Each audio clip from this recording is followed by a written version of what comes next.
Hi everyone, it's Lalitaa here, and today I'm going to be talking about ghosting. And it's not just understanding what ghosting is, it's also understanding why people ghost from a psychological perspective. So it's us going deep into subconscious and trying to make sense of why is it that people present with ghosting behavior. So first of all, let's understand what is ghosting. So we can define ghosting as an act of someone just disconnecting or withdrawing away from you without any explanation, without any communication. So that is what ghosting is. But now let's try to understand why is it that people ghost from a psychological perspective. So first thing is avoidance. If someone doesn't want to have the conversation, or what they perceive as a difficult conversation with someone, it's easier for them to cut you out compared to having that conversation of why they don't feel the relationship is going to pursue in the way that they or you would have liked it to be. So they feel that, I don't want to have this conversation, so I'm not going to speak out. So it's easier for them to then cut out. And that's not me making excuses for individuals. It's like, let's go deeper now into why is it that this person might do this. Now, if we go back into their upbringing and their patterns of behavior, they may have been in a space where they've tried to express emotions and they've disappointed someone or let someone down, and as a result they've had to manage them emotions, which has been a really distressing time for them, and that may be perceived in their mind as a trauma. So now when they're in a situation where there's a potential of someone feeling disappointed or someone feeling let down, the mind's almost like, I can't do this. So the mind is trying to protect that individual from facing that same experience. But rather than facing that same experience, it's like, to protect ourselves, this is what we can do instead. So we go down that route of ghosting. Now, this is also where an individual who is a ghoster can take responsibility, can take accountability to help them to make sense of why is it that they behave in a certain way and what's going on for them. Because this is a learning experience and it's a chance for personal growth. It's a chance for you to develop your sense of self by understanding why is it that you present with certain behaviors. So if you have the avoidance strategy of helping you manage your emotions, there might also be other strategies such as people pleasing.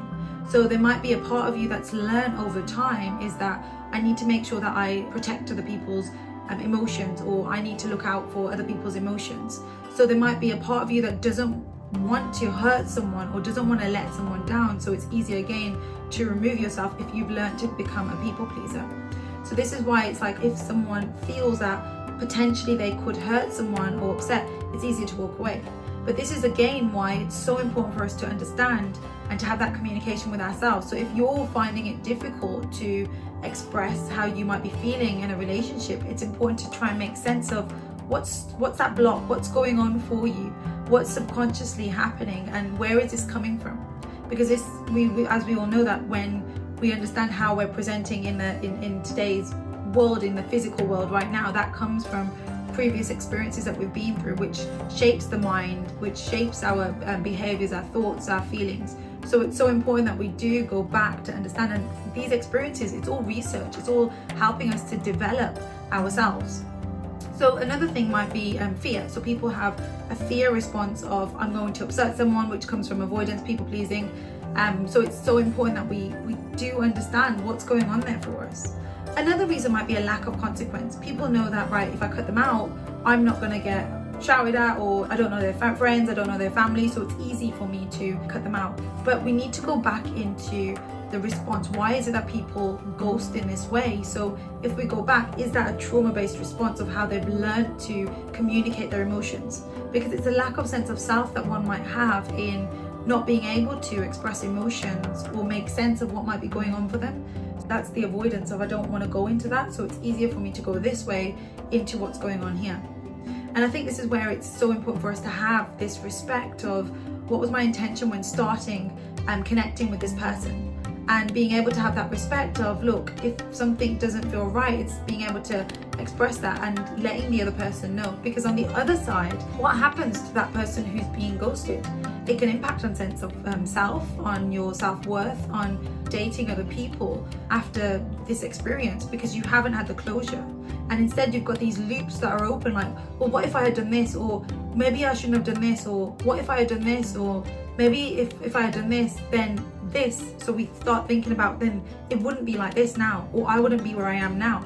So what we're trying to do is we're trying to make sense of what's gone on, what's happened. So we're trying to close this loop of all these different things that may have happened to give us an ending of where we're not right now, but where we're still with this person.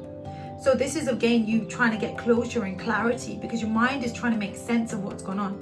But it's like, what's being triggered for you? Is it rejection? Is it abandonment? And is this the first time it's been triggered, or has there been other experiences where this has gone on for you?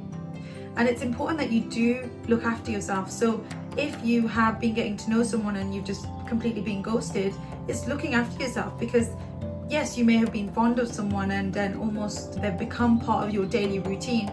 And what you're trying to do is readjust to life without this person. If this person's been part of your daily routine, it's hard to try to just forget, and it can feel very sad, it can feel very painful. So this is where also, if you're a ghoster, yes, you may not be doing it maliciously, you may be trying to protect yourself, but it's also trying to hold yourself accountable and being responsible for how you're treating other people. And if you're on the other end where you've been ghosted, it's important that you look after yourself as well and keep firm boundaries and making sure that you're readjusting to life. And like I said, it's not easy on both sides, because both sides is both of you being triggered and experiencing the world from your previous experiences and everything that you've been through. That's how essentially you come and you're experiencing and connecting with one another.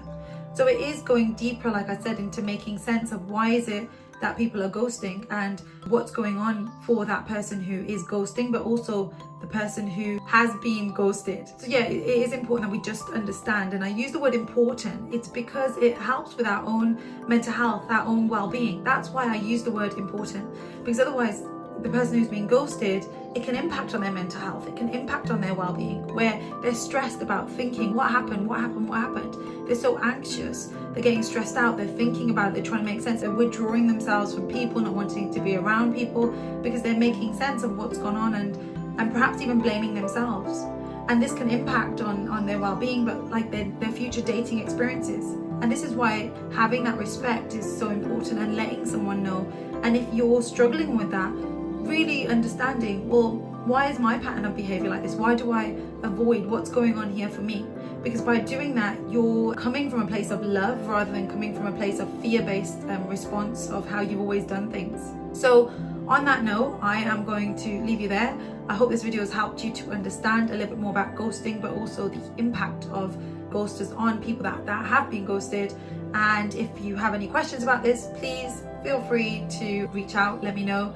And yeah, I look forward to seeing you all soon. Take care of yourselves and have an amazing day. Bye bye.